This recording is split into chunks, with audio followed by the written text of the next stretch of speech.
राधे मेरी स्वामिनी, मैं राधे को दास, जन्म जन्म मोह दीजियो, श्री वृंदावन वास। राधा तू बड़ भागिनी, कौन तपस्या की, तीनों लोक के नाथ है, सो तेरो आधे।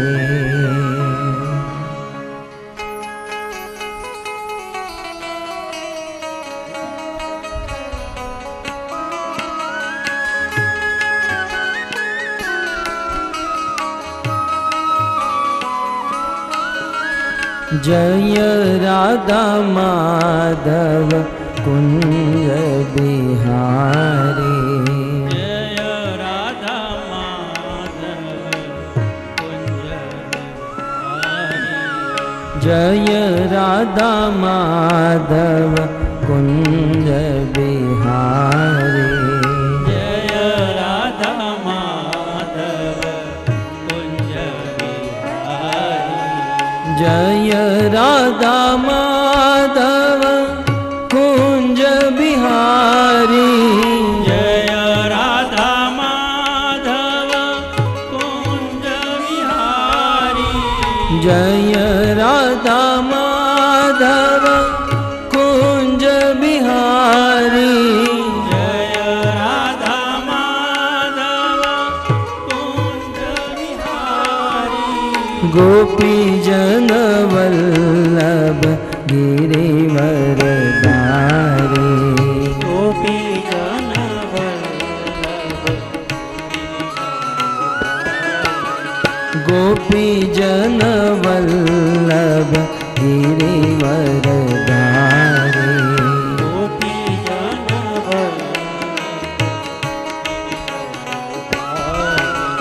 जय राधा माधव कुंज बिहारी, जय राधा माधव कुंज बिहारी,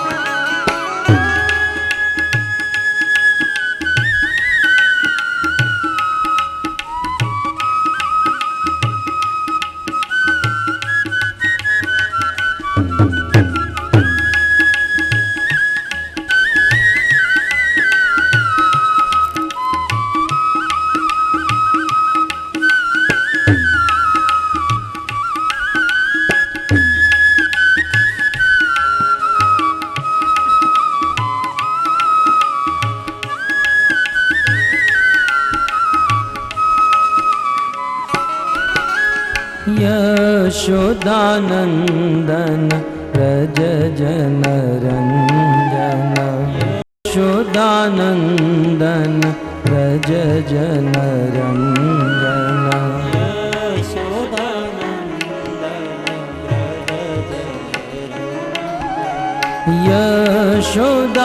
यशोदानंदन व्रज जन रंजन,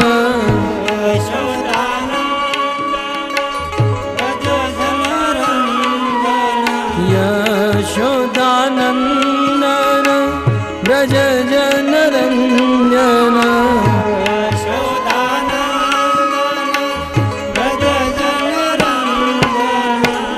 यमुना तीर वनचारी, यमुना तीर वनचारी, यमुना तीर वनचारी, यमुना तीर वनचारी, जय राधा माधव कुंज बिहारी,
कुंज बिहारी।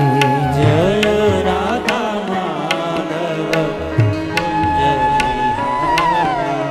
जय राधा माधव कुंज बिहारी। जय राधा माधव कुंज बिहारी। भज गोविंद गोविंद गोपाला। गोविंद गोविंद गोपाला।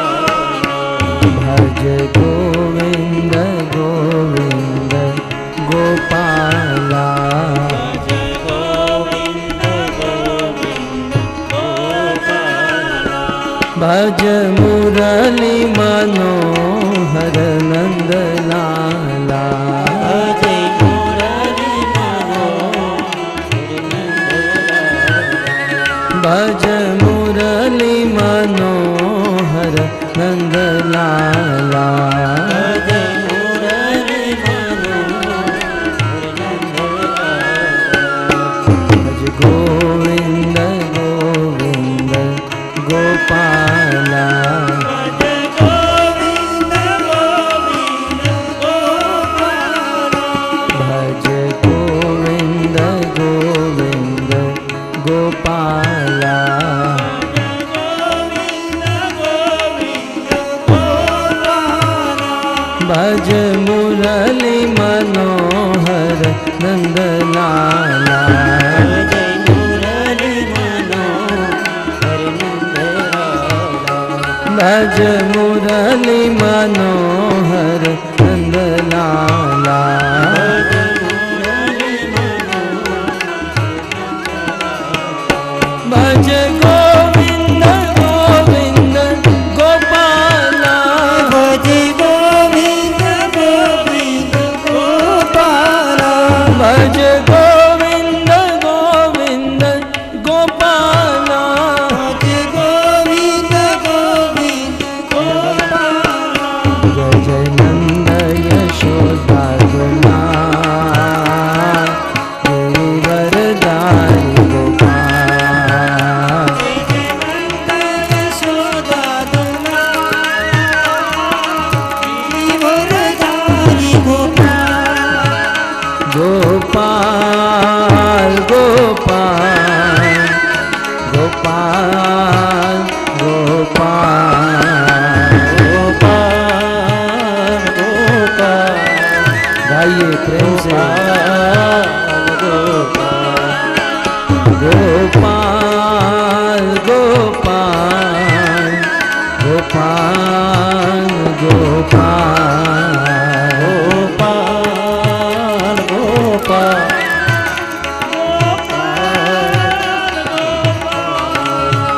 जय जय नंद यशोदा दुलार गिरिवरधारी गोपाल।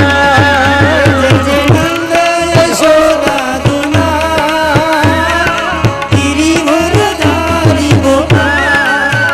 जय जय नंद यशोदा दुलार गिरिवरधारी गोपाल। जय नंद यशोदा दुलार गिरिवरधारी गोपाल।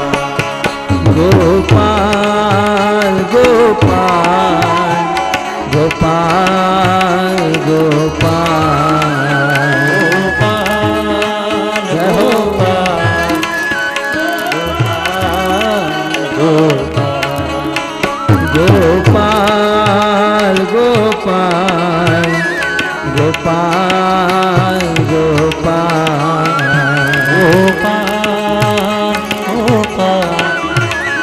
गोपाल गोपाल जय जय नंद यशोदा दुलार गिरिवरधारी गोपाल। जय जय नंद यशोदा दुलार गिरिवरधारी गोपाल। जय जय नंद यशोदा दुलार गिरिवरधारी गोपाल। जय जय नंद यशोदा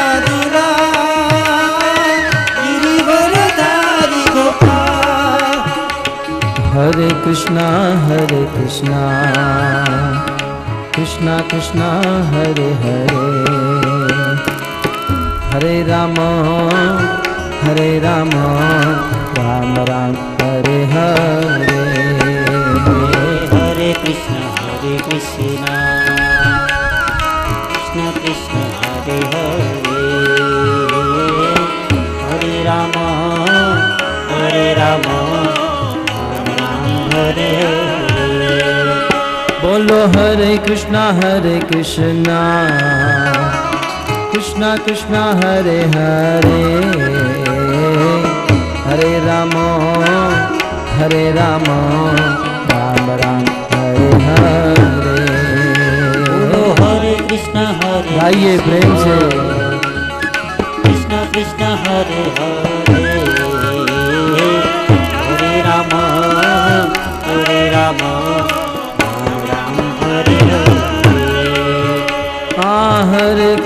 हरे कृष्णा कृष्णा कृष्णा हरे हरे हरे राम राम राम हरे हरे बोलो हरे कृष्णा कृष्णा कृष्णा हरे हरे हरे राम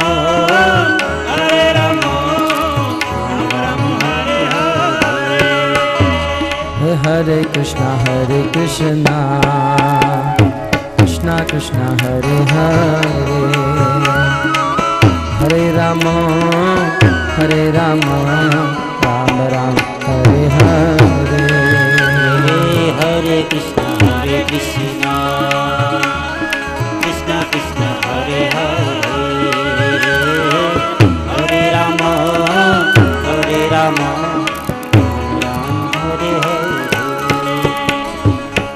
नाम महाधन है अपनो नहीं दूसरी संपत्ति और कमाने नाम महाधन है अपनो नहीं दूसरी संपत्ति और कमानी छोड़ यटा जग की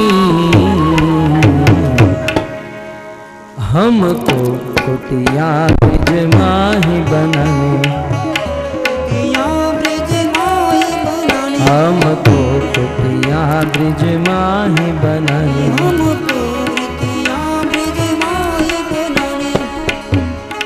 टोक मिले रसिकों की सदा और पीबन को यमुना जल पानी टोक मिले रसिकों की सदा और पीबन को यमुना जल पानी हमें औरन की परवाह नहीं अपनी ठकुरानी श्री राधिकारानी अपनी ठकुरानी श्री राधिकारानी अपनी ठकुरानी श्री राधिकारानी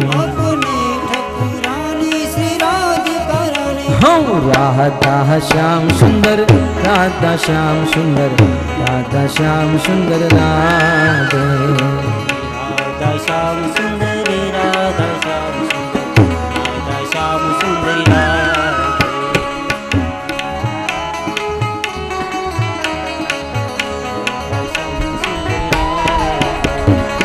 राधा श्याम सुंदर राधा श्याम सुंदर राधा श्याम सुंदर राधे राधा श्याम सुंदर जय श्री राधा श्याम सुंदर राधा कृष्ण कृष्ण बलराम कृष्ण बलराम कृष्ण बलराम जय कृष्ण बलराम कृष्ण बलराम जय श्री कृष्ण बलराम जय कृष्ण बलराम कृष्ण बलराम कृष्ण बलराम कृष्ण बलराम जय कृष्ण बलराम कृष्ण बलराम जय कृष्ण बलराम गौरनिताय जय गौरनिताय गौरनिताय जय गौरनिताय जय श्री गौरनिताय गौरनिताय जय गौरनिताय गौरनिताय जय गौरनिताय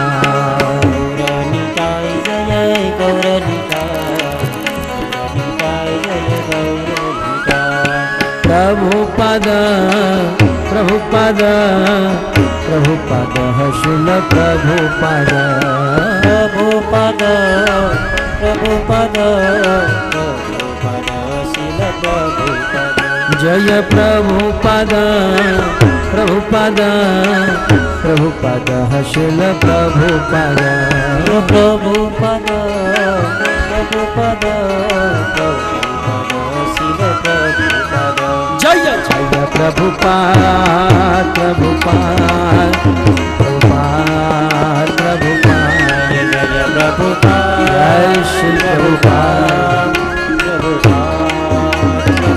निताय गौर हरि बोल हरि बोल हरि बोल हरि बोल गौर हरि बोल हरि बोल हरि बोल हरि युग धर्म हरिनाम संकीर्तन की ग्रंथराज श्रीमद् भागवतम महापुराण की श्रील प्रभुपाद की निताय गौर प्रेमानंदे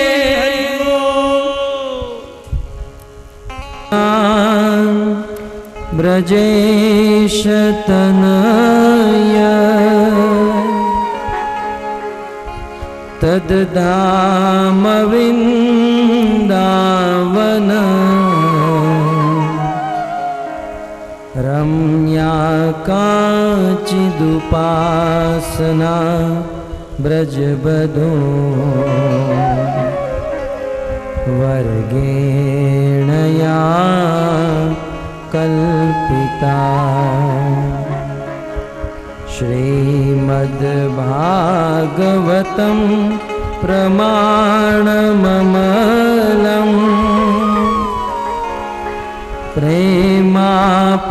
प्रेमापुमतो महान् श्री चैतन्य महाप्रभो मतमिदम् तत्रादरो नः पर श्री चैतन्य महाप्रभो मतमिदम् तत्रादरो नः पर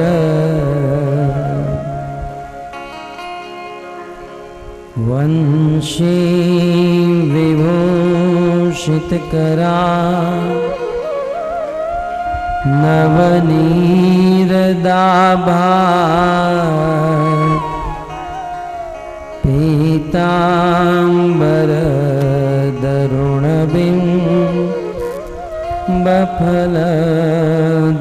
पीताम्बरदरुणबिम्बफलदरोष्ठा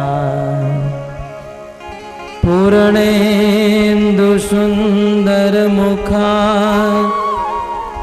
अरविन्दनेत्रा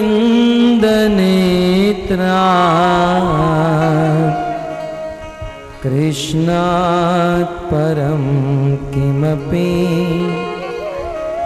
तत्व अहं न जाने योऽन्तः प्रविश्य मम वाचमिमां प्रसुप्तां सञ्जीवयत्यखिलशक्तिधरस्वधाम्ना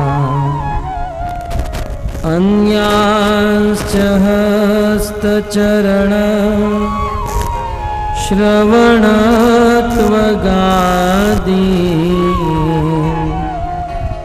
प्राणान्नमो भगवते पुरुषाय तुभ्यम् करारविन्दे न पदारविन्दम्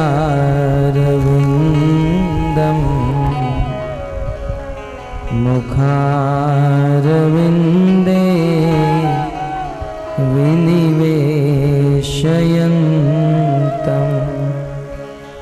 वटस्य पत्रस्य पुटेशयानम् बालं मुकुन्दं मनसा स्मरामि श्रीकृष्ण गोविन्द हरे मुरारे हे नाथ नारायण वासुदेव जिहवे पिबत्स्वा मृतमेतदेव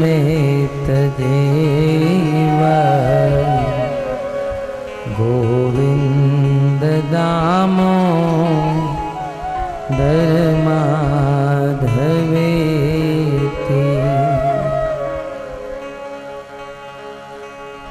जय जय श्री राधारमण जय जय नवल किशोर जय गोपी चित चोर प्रभो जय जय माखन चोर। श्री कृष्णचंद्र भगवान की जय।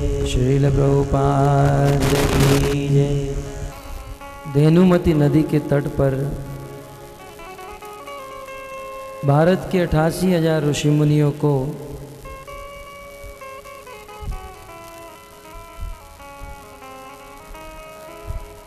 महाराज परीक्षित और सुखदेव गोस्वामी के मिलन की कथा सुना रहे हैं। गत सत्र में महाराज परीक्षित दिग्विजय करते हुए अपने राज्य में वापस लौटे।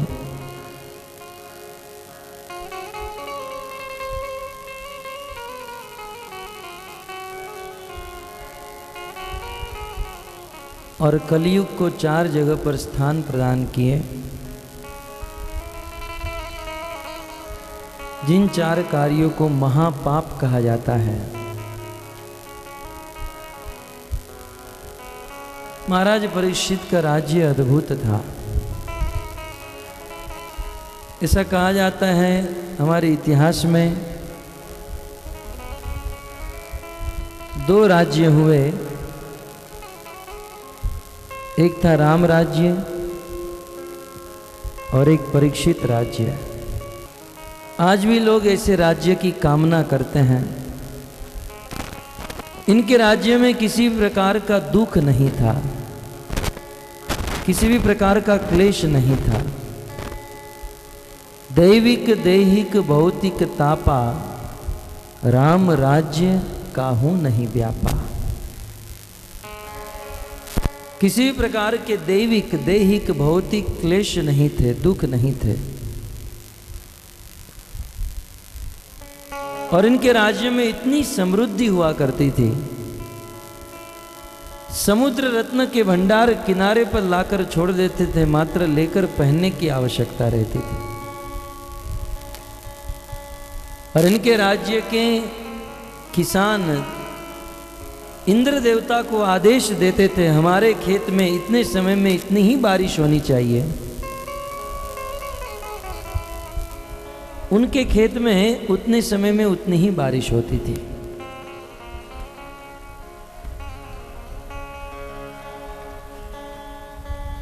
मनुष्य को तो न्याय मिलता था, पशु पक्षी तक को न्याय मिलता था। यह था राम राज्य और परीक्षित राज्य। सब लोग सुखी थे, प्रसन्न थे। एक दिन की बात है, महाराज परीक्षित मृगड़ा करने के लिए वन में गए।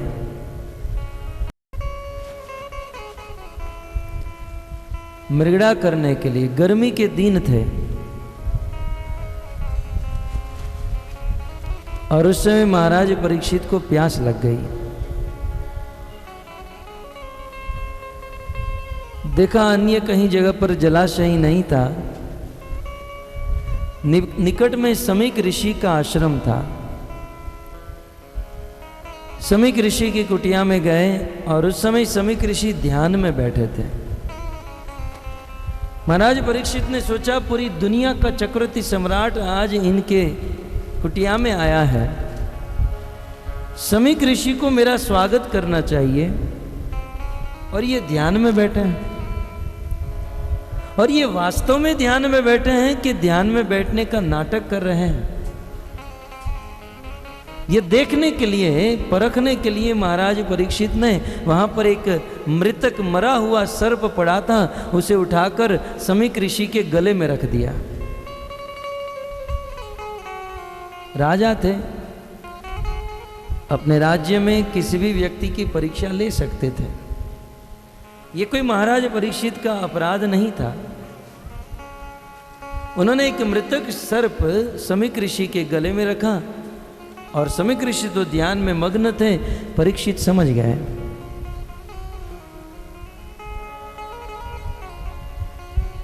कि वास्तव में ध्यान में बैठे हैं। उस समय जल पीकर महाराज परीक्षित अपने राज्य में वापस चले गए।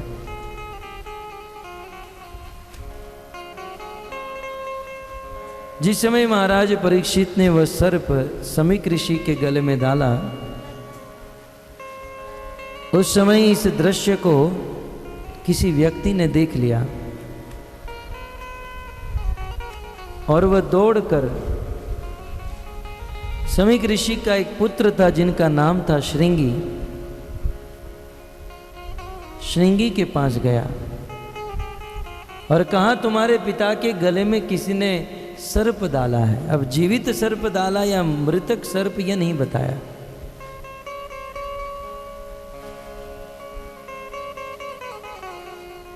तो उस समय बिना समझे बिना जाने उस श्रृंगी ने श्राप दे दिया, जिस किसी व्यक्ति ने मेरे पिता के गले में सर्प डाला है, मैं श्राप देता हूं आज से 7 दिन के बाद तक्षक नाग आएगा, उसे डसेगा और उनकी मृत्यु हो जाएगी।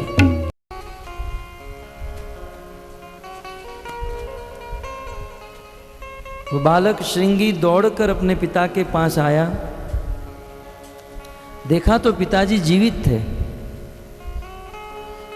जोर जोर से रोने लगा। पिताजी समीक ऋषि अपने ध्यान से बाहर आए। किसी ने बहुत सुंदर कहा, जब धर्मात्मा महाराज परीक्षित इनके घर पर आए तब इनका ध्यान नहीं खुला, लेकिन बेटे के रोने की आवाज सुनी तो तुरंत ध्यान से बाहर आ गए। इसी को कहते हैं आसक्ति। ध्यान से बाहर आए, बोले क्या हुआ बेटा, क्यों रो रहे हो?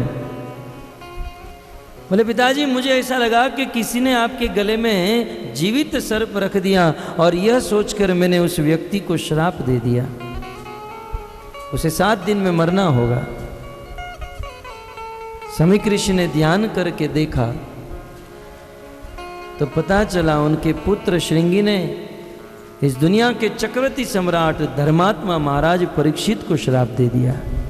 भागवत के अनेकों श्लोकों में समीक ऋषि ने अफसोस किया। कहा बेटा तुमने बहुत गलत काम कर दिया। अन्य किसी को श्राप दिया होता तो ठीक था, महाराज परीक्षित को तुमने श्राप दे दिया। महाराज परीक्षित धर्मात्मा राजा थे। जब तक महाराज परीक्षित इस पृथ्वी पर रहते, कलयुग की ताकत नहीं थी कि इस पृथ्वी पर वो आ सके, अपना प्रभाव दिखा सके। लेकिन अब महाराज परीक्षित की मृत्यु हो जाएगी और उनके जाने के बाद कलयुग प्रवेश कर जाएगा। संसार में सभी जगहों पर कलह होगा, झगड़ा होगा, एक दूसरे को मारेंगे, एक दूसरे को पीटेंगे, गाली देंगे, डकैती होगी, चोरी होगी। संसार में आतंक ही आतंक बढ़ जाएगा। बहुत गलत काम किया।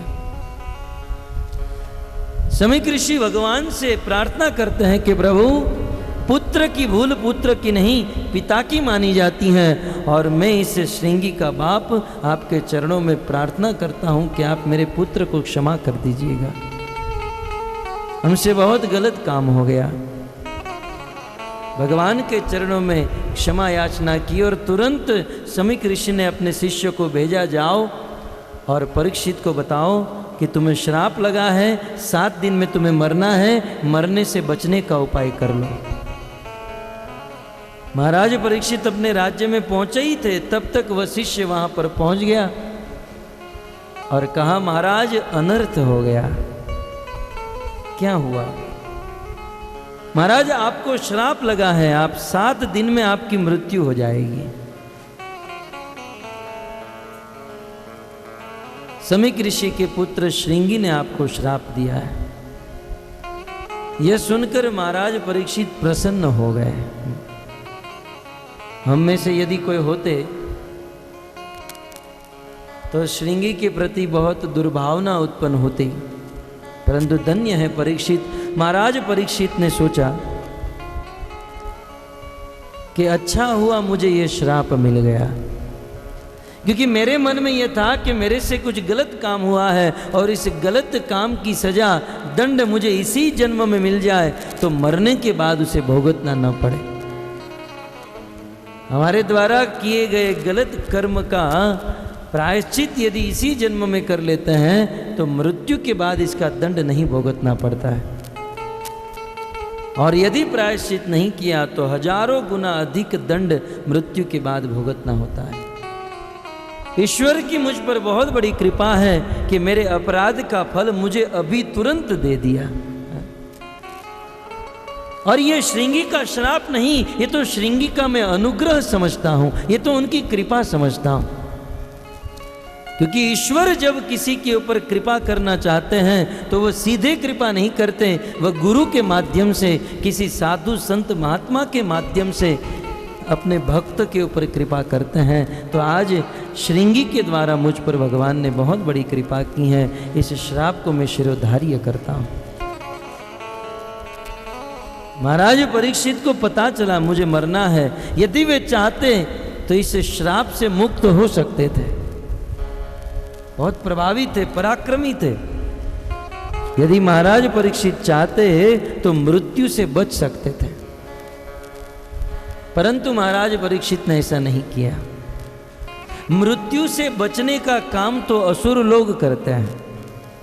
आपने भागवत में अनेकों बार सुना होगा, जितने भी असुर चाहे शिव जी की उपासना करें, ब्रह्मा की करें, और जब ये प्रकट होते हैं तो एक ही वरदान मांगते हैं कि आप मुझे अमर बना दीजिए।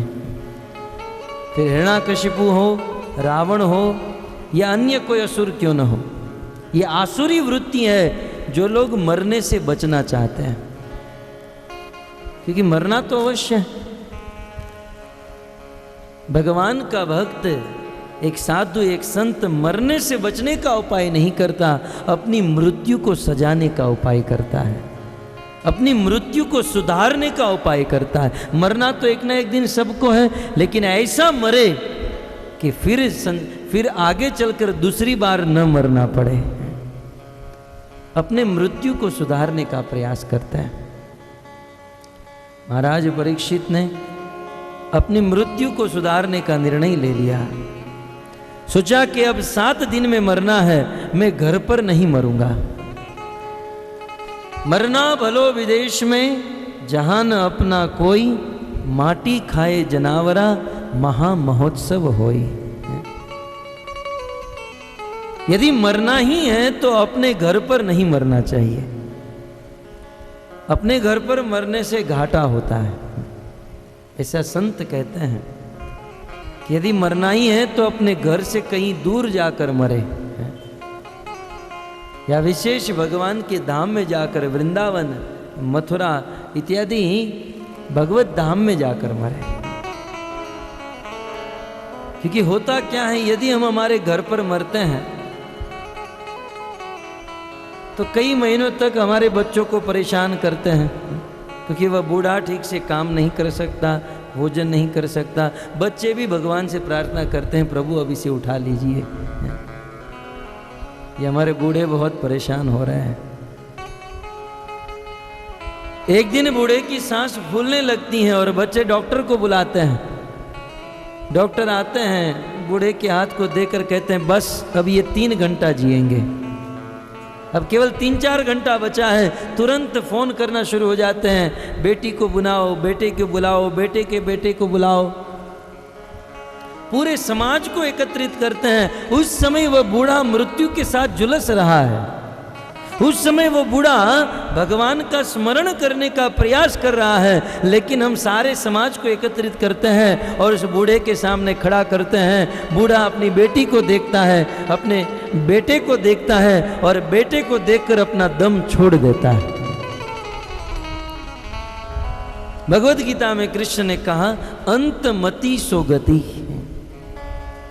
यम यम वापि स्मरण भावम त्यजन तंते कलेवरम। मृत्यु के समय ही हमारा मन जहां पर अटक जाता है, हमारा मन जहां पर मृत्यु के समय लगता है, हमें दूसरा जन्म वैसा ही प्राप्त होता है। तो मृत्यु के समय अपने बेटे को देखकर अपना प्राण छोड़ता है, और बेटे को देखकर शरीर छोड़ा, इसलिए वही बूढ़ा अपने बेटे का बेटा बनकर जन्म लेता है। कई बार लोक में हमने देखा है कि जब किसी बच्चों का जन्म होता है तो बड़े बुजुर्ग आते हैं और देखकर कहते हैं कि बिल्कुल अपने दादाजी के ऊपर गया है। ये दादाजी के ऊपर नहीं गया, वो दादाजी खुद आया है। वो तुम्हारे बूढ़े तो जाना चाहते थे वैकुंठ में, भगवान के धाम में, भगवान का स्मरण करना चाहते थे, लेकिन हम नहीं करने दिए। तो इस प्रकार यदि मरना है तो भगवत स्मरण करके मरे, भगवान का नाम लेकर, भगवत धाम में जाकर। महाराज परीक्षित ने निर्णय ले लिया, अपने घर पर नहीं मरूंगा। अब 7 दिन बचे हैं, ये 7 दिन मैं मेरे राज्य को त्याग दूंगा। तुरंत महाराज परीक्षित ने अपने ज्येष्ठ पुत्र जन्मेजय को बुलाया, उनका तुरंत राज तिलक कर दिया, उनको राजा घोषित कर दिया। और महाराज परीक्षित जीर्ण वस्त्र धारण करके लाखों लाख दास दासी नौकर चाकर राज रजवाड़े ये सब को त्याग कर महाराज परीक्षित हस्तिनापुर से हरिद्वार भागीरथी गंगा के तट पर जाने के लिए निकल पड़े। सूरदास जी सुर सागर में बहुत सुंदर इस प्रसंग को वर्णन करते हुए कहते हैं,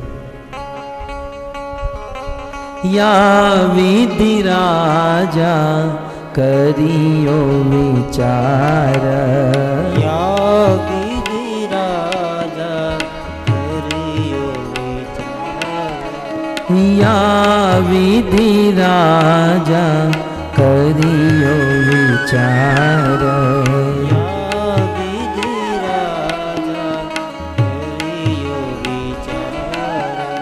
राज साज सब ही को डारे,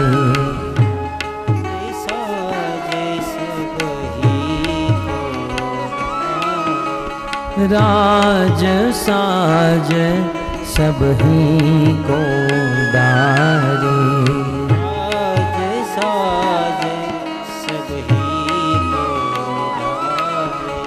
जीरन पट कुपित तन धारी,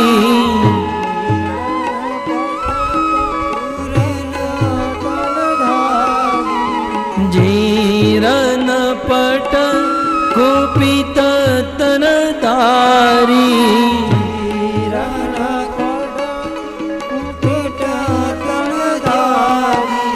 चल्यो सुर सरशीष उधारी।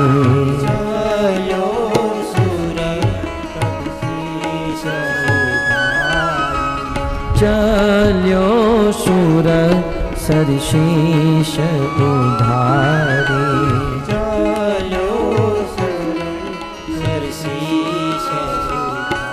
महाराज परीक्षित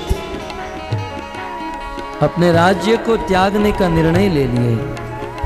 अपने राज्य को त्याग दिए, राज परिवेश को त्याग दिए, एक वस्त्र कोपिन धारण कर लिए और अपने राज्य को छोड़कर निकलने लगे।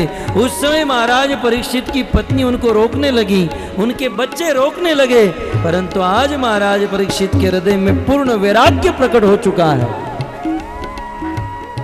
और भक्तों, भगवान को प्राप्त करने के लिए वैराग्य होना चाहिए, क्योंकि जब तक संसार से वैराग्य नहीं होगा तब तक भगवान से अनुराग नहीं होगा। महाराज परीक्षित को वैराग्य हुआ, सब लोग रोक रहे हैं, लेकिन रुकाने पर भी वे रुके नहीं, निकल पड़े हैं।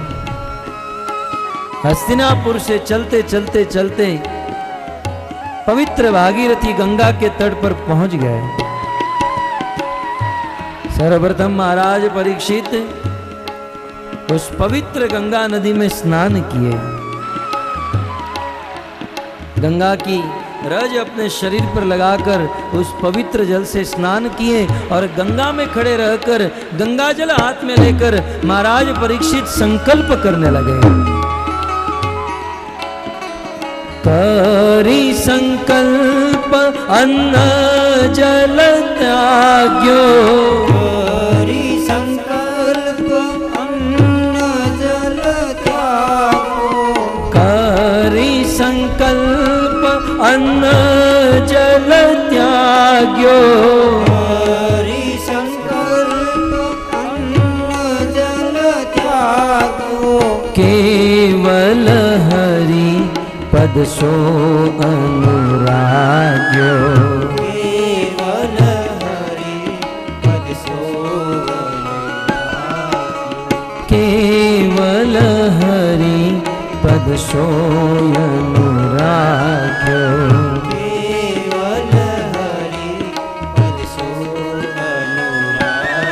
महाराज परीक्षित उस गंगा जल में स्नान किए, गंगा जल हाथ में लेकर संकल्प किए, मेरे जीवन में मात्र 7 दिन बचे हैं, अब इस आने वाले 7 दिन में मैं अन्न ग्रहण नहीं करूंगा। इन जीवन में बचे हुए 7 दिनों में मैं जल ग्रहण नहीं करूंगा। इन बचे हुए जीवन के 7 दिन में मैं निद्रा नहीं लूंगा। महाराज परीक्षित ने अनशन आमरण व्रत धारण कर लिया कि अब मृत्यु आ जाए तब तक न भोजन न पानी ग्रहण नहीं करूंगा। महाराज परीक्षित उस गंगा के तट पर विचरण करने लगे। अनेकों लोग महाराज परीक्षित से मिले, दोनों हाथ जोड़कर निवेदन करने लगे, बताइए मेरे जीवन में 7 दिन बचे हैं, मैं क्या करूं। अब ऐसा कहा गया है, मुंडे मुंडे मति भिन्ना। सब लोग अपनी अपनी मति के अनुसार महाराज परीक्षित को सुझाव देने लगे। किसी ने कहा, महाराज आपके पास धन की कोई कमी नहीं है, आप राजा हो, आप एक काम करो, आप दान करो, इन बचे हुए 7 दिनों में आप दान करो। महाराज परीक्षित ने कहा, दान करने से पुण्य मिलता है और पुण्य करने से स्वर्ग मिलता है, और स्वर्ग में जाकर भी एक न एक दिन इस पृथ्वी पर वापस आना पड़ता है। तेतम भूत्वा स्वर्ग लोकम विशालम क्षिणे पुण्य मृत्यु लोकम विशंति। एक न एक दिन इस पृथ्वी पर वापस लौटना ही पड़ता है। मुझे ऐसा कार्य करना है जिससे फिर से इस जगत में वापस न आना पड़े, सदा सदा के लिए भगवान के धाम को प्राप्त हो जाए। अनेकों लोगों ने अनेकों उपाय बताए, महाराज परीक्षित को ठीक नहीं लगे। अंत में महाराज परीक्षित ने निर्णय लिया कि अब इन 7 दिनों में मैं अन्य कुछ कार्य न करते हुए मैं मात्र भगवान की कथा सुनूंगा। महाराज परीक्षित ने अपने बचे हुए 7 दिनों में भागवत कथा सुनने का निर्णय लिया। और कहते हैं जैसे ही भागवत कथा सुनने का निर्णय लिया, यह खबर वायु वेग से तीनों लोक में फैल गई। संसार में सभी जगहों पर पता चल गया महाराज परीक्षित भगवत कथा सुनना चाहते हैं। ऋषि मुनियों को पता चलते ही इस जगत के सारे ऋषि मुनि अपने अपने शिष्यों को साथ में लेकर उस गंगा के तट पर महाराज परीक्षित की सभा में भगवत कथा सुनने के लिए उपस्थित होने लगे। अत्रि वशिष्ठादि कतः आए,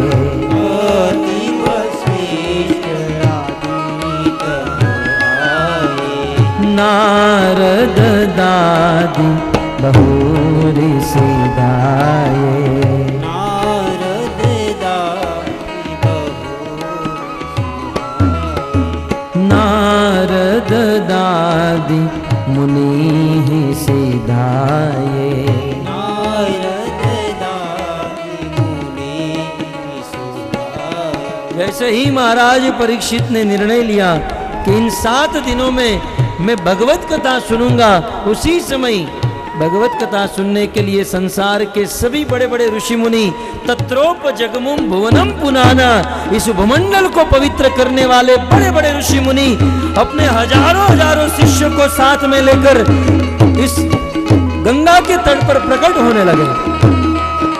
सूत जी कहते हैं उसी समय अत्रि ऋषि आए, वशिष्ठ आए, च्यवन आए, शरदवान आए, अरिष्ट नेमि आए, भृगु ऋषि आए, अंगिरा ऋषि आए, पराशर ऋषि आए, विश्वामित्र आए, परशुराम, उच्च, इंद्रप्रमद, इत्रमवाह, मेधातिथि, देवल, अष्टसेन, भरद्वाज, गौतम, पिपलाद, मैत्रेय और कवश, अगस्त, नारद, लाखों ऋषि मुनि वहां पर प्रकट हो गए। महाराज परीक्षित सभी ऋषि मुनियों को प्रणाम किए, सबको सुंदर आसन प्रदान किए और उन सभी ऋषि मुनियों के बीच में महाराज परीक्षित दोनों हाथ जोड़कर ऐलान करने लगे कि आज तक्षक नाग आ जाए या साक्षात काल भी क्यों ना आ जाए, मुझे किसी भी बात का भय नहीं है। गंगा का तट है, ऋषि मुनियों का संग है, आज काल भी आ जाए तो मुझे किसी भी प्रकार का गम नहीं है। लेकिन है ऋषि मुनियों, आज आप यहाँ पर पधारे हो, आपके चरणों में यही निवेदन करता हूँ कि आप मुझे भगवत कथा सुनाइए, गायत्र विष्णु गाथा, आप विष्णु की कथा सुनाइए। उस समय उन ऋषि मुनियों की सभा में सन्नाटा छा गया, क्योंकि वे ऋषि मुनि भगवत कथा सुनाने के लिए नहीं, भगवत कथा सुनने के लिए आए थे। सन्नाटा छा गया। महाराज परीक्षित कहने लगे मुझे कोई भगवत कथा सुनाओ, लेकिन ऋषि मुनियों में भगवत कथा सुनाने वाला कोई नहीं था। महाराज परीक्षित के हृदय में शुद्ध इच्छा थी, मुझे भगवान की शुद्ध कथा सुननी है। और जिस व्यक्ति के हृदय में शुद्ध भगवत कथा सुनने की इच्छा होती है, उसके ऊपर भगवान का अनुग्रह होता है। और उसी समय भगवान के योग से इस पृथ्वी पर स्वच्छंद गति से विचरण करने वाले, दिव्य लक्षण वाले आत्मराम, आप्त काम, मुक्त काम, प्रातः स्मरणीय, परम आदरणीय, भागवत भूषण, भागवत रत्न, भागवत प्रधान, भागवत भास्कर, वैया सखी, व्यास नंदन, परम विरक्त चूड़ामणि श्री सुखदेव गोस्वामी प्रकट हो गए। जैसे ही सुखदेव गोस्वामी आए, सभी लोग अपने अपने स्थान पर खड़े हो गए और सुखदेव गोस्वामी की जय जयकार करने लगे। श्री सुखदेव गोस्वामी महाराज की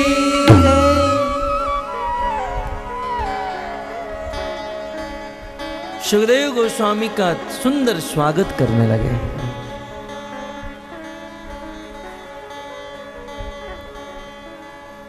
सुखदेव गोस्वामी को बहुत सुंदर आसन प्रदान किया गया। सुखदेव जी एक उच्च आसन पर विराजमान हुए और महाराज परीक्षित दोनों हाथ जोड़कर सुखदेव गोस्वामी के चरणों में जिज्ञासा करने लगे। अतः पृच्छामि संसिद्धि योगिनां परमं गुरुं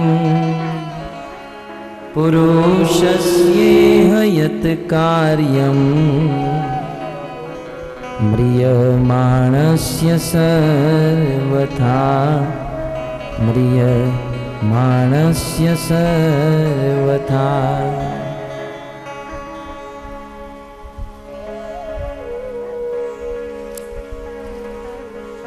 महाराज परीक्षित सुखदेव जी से कहने लगे कि हे सुखदेव जी,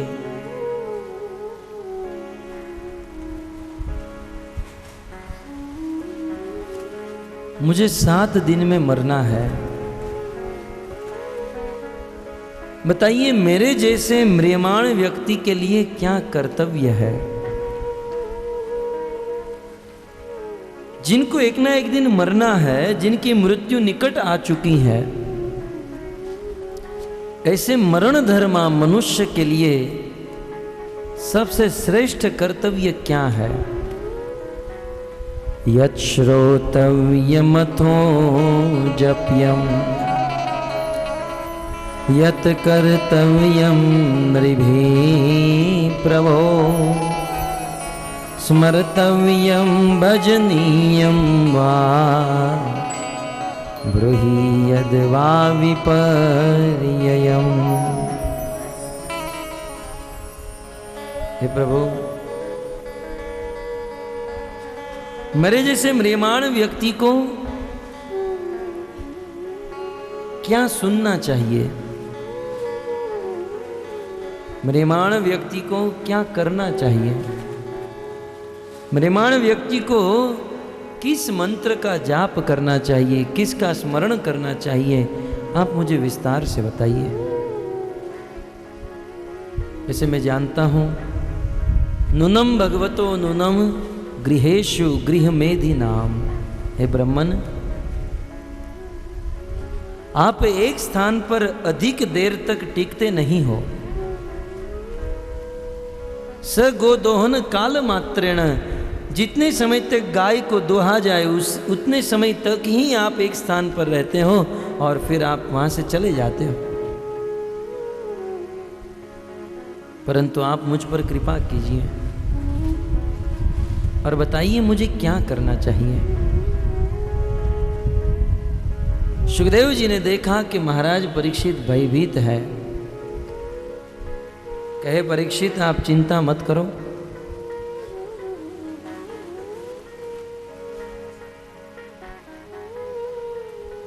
आप भगवत कथा सुनो।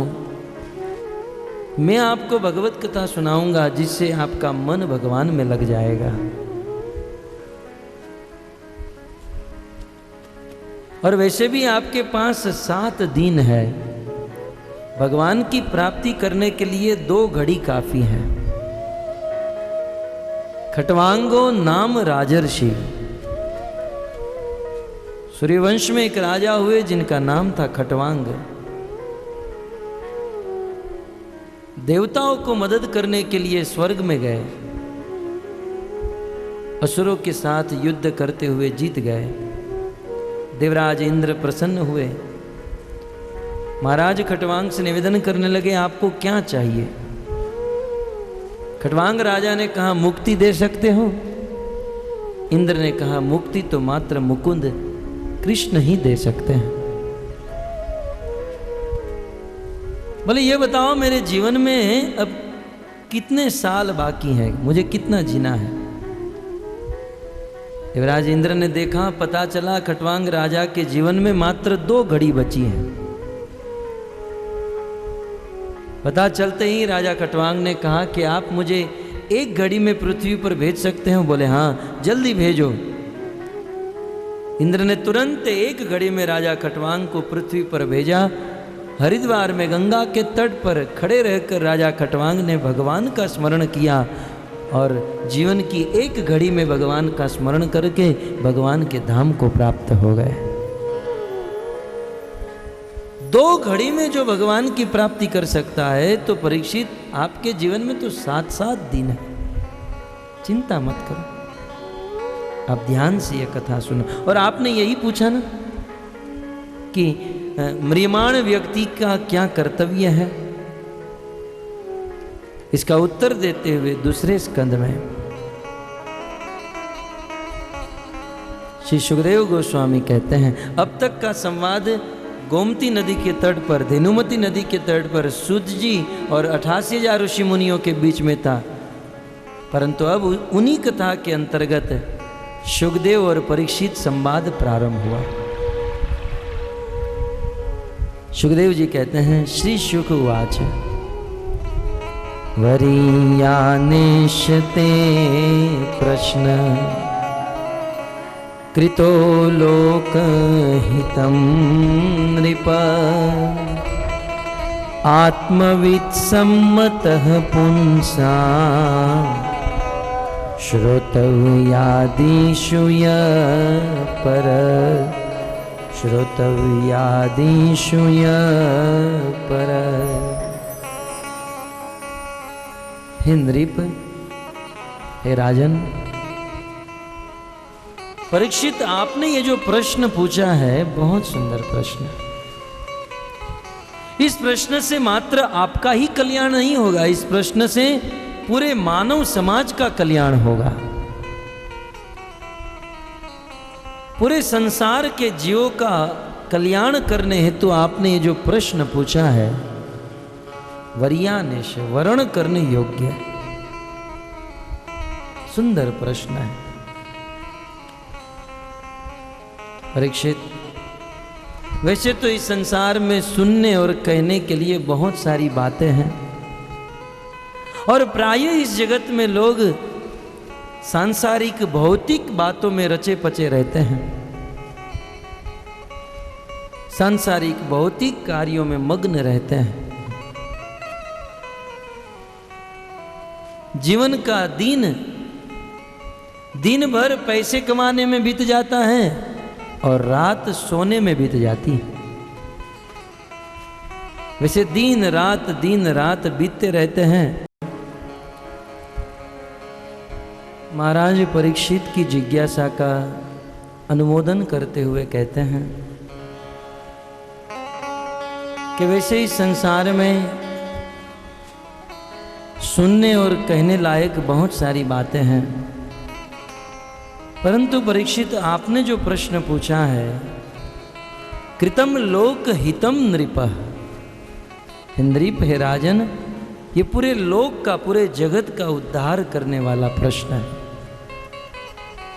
पूरे जगत का उद्धार करने वाली यह जिज्ञासा है। संसार में लोग दिन भर काम करते हैं और रात भर सोते रहते हैं। दिन और रात इसी प्रकार व्यर्थ ही बातों में बीत जाती हैं, और इस प्रकार समय बीतते बीतते बीतते व्यक्ति की मृत्यु निकट आ जाती है। व्यक्ति देख रहा है कि मैं मरने वाला हूं, लेकिन पश्यन् अपि न पश्यति, देखते हुए भी अपने जीवन का परिवर्तन नहीं कर देता है। परंतु आपका ये प्रश्न बहुत सुंदर है। इस संसार में मरण धर्मा मनुष्य के लिए सबसे बड़ा कर्तव्य है। तस्मात् भारत सर्वात्मा भगवानीश्वरो हरि श्रोतव्य कीर्तितव्यश्च स्मर्तव्य इच्छताम अभयम स्मर्तव्य इच्छताम अभयम। तस्मात्, इसलिए हे परीक्षित, मनुष्य जीवन मिला है, इस मनुष्य जीवन को सार्थक करना है, इसलिए संसार के सभी दुखों से मुक्त होना है, इसलिए तस्मात् हे परीक्षित, हे भारत। महाराज परीक्षित को संबोधन दे रहे हैं भारत, और सौभाग्य से हमारे देश का नाम भी भारत है, और हम लोग गर्व से कहते हैं कि हम भारतीय हैं, वी आर इंडियन। परंतु भक्तों, क्या हमने कभी ये सोचा भारत का अर्थ क्या होता है? आज जब सुखदेव जी महाराज परीक्षित को भारत संबोधन दे रहे हैं, भारत शब्द का विश्लेषण करते हैं तो भा का अर्थ होता है भास्कर। भास्कर माने सूर्य। हमारे वेदों में, हमारे शास्त्रों में ज्ञान की उपमा सूर्य के साथ दी गई है और अज्ञान की उपमा अंधकार के साथ दी गई है। तो भा का अर्थ होता है सूर्य, अल्टीमेटली भा का अर्थ होता है ज्ञान, और रथ का अर्थ होता है एंगेज, लगे रहना। जो 24 घंटा रात दिन ज्ञान में ही लगा रहता है उसे भारत कहा जाता है। जो भा में रत है, जो ज्ञान में रत है, उसे भारत कहते हैं। तो महाराज परीक्षित को भारत संबोधन देकर कहते हैं कि हे भारत, है परीक्षित, इस संसार में मनुष्य के लिए सबसे बड़ा कर्तव्य है भगवान, ईश्वर और हरि,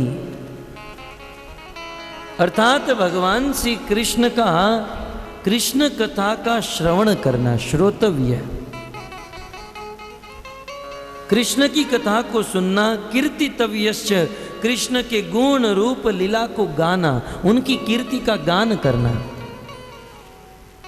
स्मर्तव्य, और अपने मन में भगवान श्री कृष्ण के गुण रूप लीला का स्मरण करना। इस संसार में यदि कोई व्यक्ति इच्छताम अभयम, अभय की इच्छा रखता है, मृत्यु जैसे भय से यदि कोई बचना चाहता है, तो उसे कृष्ण की कथा सुननी चाहिए, कृष्ण की कीर्ति का गान करना चाहिए, कृष्ण कथा का स्मरण करना चाहिए। और यही वास्तव में मनुष्य जीवन की सर्वोच्च सिद्धि है। मन में यदि प्रश्न हो, इतना सुंदर मनुष्य जीवन मिला है, तो इस मनुष्य जीवन का लाभ क्या है? What is benefit of human body? इस मनुष्य शरीर का बेनिफिट क्या है, लाभ क्या है? कि योगाभ्याम स्वधर्म परिनिष्ठया जन्म लाभ परे पुंसाम अंते नारायण स्मृति ही। मनुष्य जीवन का वास्तविक लाभ यह है कि अंते नारायण स्मृति ही, नारायण का, भगवान कृष्ण का स्मरण हो जाए। अंत्य का अर्थ, अंत्य के दो अर्थ हैं। जीवन के अंत में, मृत्यु के समय भगवान का स्मरण हो जाए, और अंत्य का दूसरा अर्थ है जीवन में जितने भी काम करते हैं, कर्म करते हैं, उस सभी कर्मों के अंत में भगवान नारायण का स्मरण हो जाए। अर्थात हम जो कर्म कर रहे हैं, हम जो कार्य कर रहे हैं, वो कार्य सफल है या नहीं, यदि हमको जानना है तो हमें यह देखना चाहिए कि इस कार्य को, इस सेवा को करने के बाद हमारा मन भगवान में लग रहा है। जीवन में किए गए कार्य से यदि हमारा मन भगवान में स्थित हुआ तो समझो हमारे कार्य सफल है। और कितना हूं बड़ा कार्य करो, परंतु मन भगवान में स्थित नहीं हो पा रहा है, तो समझो उस कार्य में हम फेल है, विफल है, हम हारे हुए हैं। इसलिए ऐसे कार्य करें जिससे हमारा मन भगवान में लग जाए। भगवद गीता में बार बार भगवान कृष्ण ने कहा, मन मना भव मद भक्तो मई एव मन आधस्व। बार बार कृष्ण ने कहा, अर्जुन अपना मन मुझ में लगाओ, अपना मन मुझ में लगाओ। क्योंकि भक्तों, ये मन एक ऐसी वस्तु है, यदि इस मन को हम वश में कर लिए, मन को यदि हम बांध लिए, तो यही मन हमें वैकुंठ तक पहुंचा सकता है। और यही मन यदि हमारे कंट्रोल से आउट हो गया, हमारे वश में नहीं रहा, तो यह मन हमें नरक में ले जा सकता है। एक ही मन हमें सुख भी दे सकता है, दुख भी दे सकता है। इसलिए तो कहा गया मन एव मनुष्याणाम कारणम बंधन मोक्षयो बांधाई विषयासंगे निर्मुक्त विषय मन। मन ही मनुष्य के लिए बंधन का कारण है और मन ही मनुष्य के लिए मुक्ति का कारण है। यदि मन हमारे वश में है तो समझो आपको मुक्ति मिल गई, और मन यदि हमारे वश में नहीं, हम मन के वश में हो गए हैं, तो मानो हम बंधन में हैं, बंधे हुए हैं।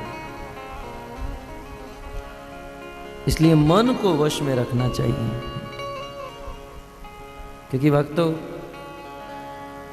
जब हमारा देह छूटेगा, मृत्यु के समय, आप उस घटना का स्मरण कीजिए, मृत्यु के समय शरीर काम करना बंद कर देता है, हमारी इंद्रियां काम करना बंद कर देती हैं, बुद्धि बंद हो जाती है, आंख देखना बंद कर देती हैं, कान सुनना बंद कर देते हैं। और मरते समय भगवान का नाम लेकर भगवान का धाम प्राप्त करेंगे, ये तो बहुत मुश्किल है, क्योंकि मरने से कई दिन पहले ही वाणी बंद हो जाती है। कुलशेखर आलवार ने मुकुंद माला स्तोत्र में लिखा है, कृष्ण त्वदीय पद पंकज पंजरांते यद्यैव में विशतु मानस राज हंस प्राण प्रयाण समये कपवात पीते कंठावरो कुतस्ते। प्राण का जब प्रयाण का समय आएगा तो कफ वात और पित्त से हमारा गला अवरुद्ध हो जाएगा। उस समय कहाँ भगवान का नाम ले पाएंगे, बंद हो जाएगा, बुद्धि बंद हो जाएगी। मृत्यु के समय हमारी मात्र एक इंद्रिया काम कर रही होगी, और वो है हमारा मन। यदि जीवन भर तक मन को अभ्यास कराया हमने, जीवन भर तक हमने हमारे मन में भगवान का स्मरण किया, तो अंतिम समय में हम इस मन के द्वारा भगवान का स्मरण कर सकते हैं और भगवान को प्राप्त कर सकते हैं। मृत्यु की घड़ी में, मृत्यु के समय हमारा साथ देने वाला कोई तत्व होगा तो वो है मन, क्योंकि मन ही काम कर रहा होगा, अन्य सब तो बंद हो गया होगा।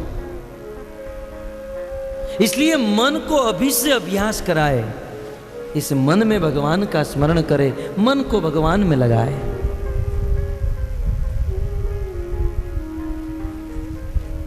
जब बार बार कृष्ण ने अर्जुन को कहा कि मन मुझ में लगाओ, मन मुझ में लगाओ, तब अर्जुन ने कहा, चंचलम ही मनः कृष्ण प्रमार्थी बलवत् दृढ़म तस्याहम निग्रहम मन्ये वायुर इव सुदुष्करम। हे कृष्ण, कृष्ण आप कहो तो मैं मेरे गांडीव के बल पर वायु को वश में कर सकता हूं, लेकिन इस मन को वश में करना बहुत कठिन है, बहुत मुश्किल है। मन को वश में करने का सरल उपाय बताइए। आज भक्तों, वर्तमान में जितनी भी बीमारी है, 99% बीमारी मन से उत्पन्न होती है। ये डायबिटीज, ये ब्लड प्रेशर, हार्ट अटैक, ये सब मन के रोग हैं।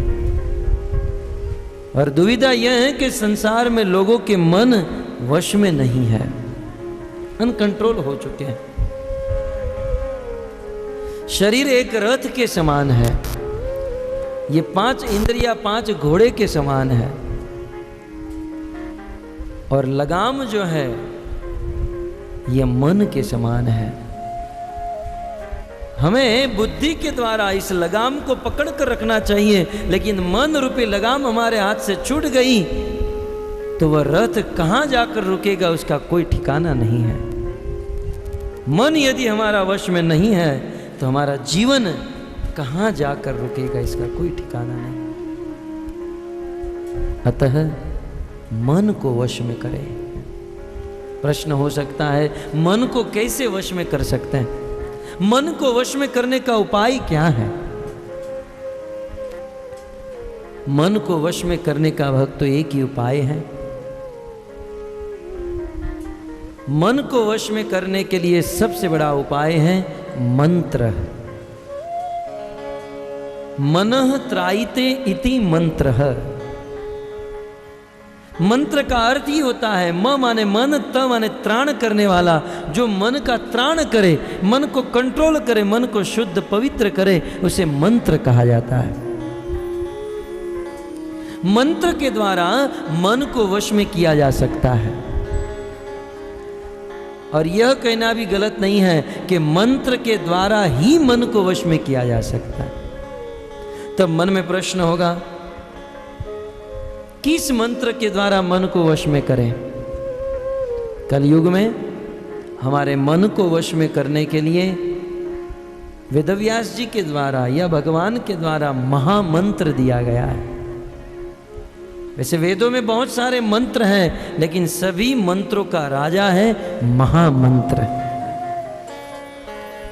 ये महामंत्र इसलिए है क्योंकि वेदों के मंत्र का उच्चारण करने के लिए योग्य पात्रता चाहिए, योग्य आसन चाहिए, योग्य समय चाहिए, पवित्रता चाहिए।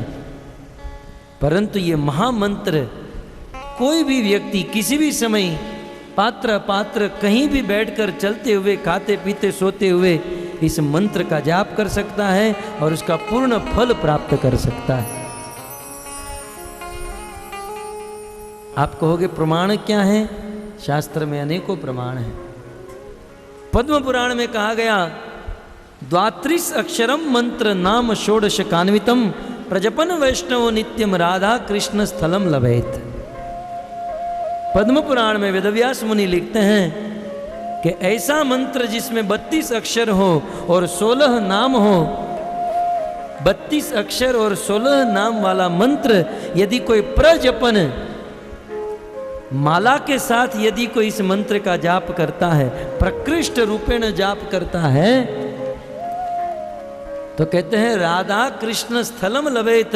राधा और कृष्ण जिस गोलोक धाम वैकुंठ में रहते हैं, उस धाम को वह प्राप्त कर लेता है।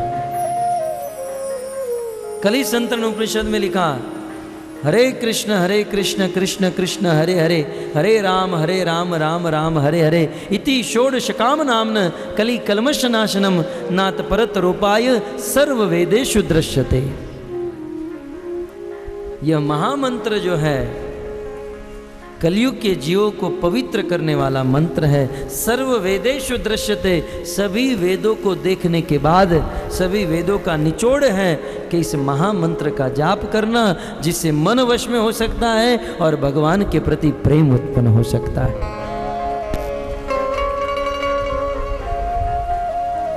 इसलिए इस महामंत्र का जाप करना ही मनुष्य जीवन का सर्वोच्च लक्ष्य है।